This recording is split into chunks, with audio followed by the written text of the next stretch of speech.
ঘৰলৈ লক্ষ্মী আহিছে ঠিকেই বংশ ৰক্ষা কৰিবলৈ ল'ৰা এটা লাগে মা তুই যে ঠিক কথাবোৰ কোৱা নহয় আজিকালি এইবিলাক ধাৰণা পুৰণি হ'ল আজিৰ দিনত ল'ৰা ছোৱালী চব সমান বুজিলি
মাজনী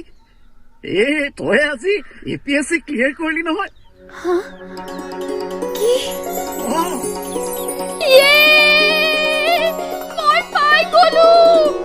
মা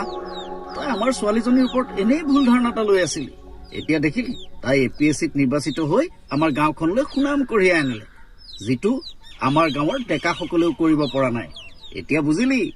আজিৰ দিনত ল'ৰা ছোৱালীৰ মাজত কোনো পাৰ্থক্য নাই সব সমান বুপায়ো লাও যিমানেই ডাঙৰ নহওক পাতৰ তল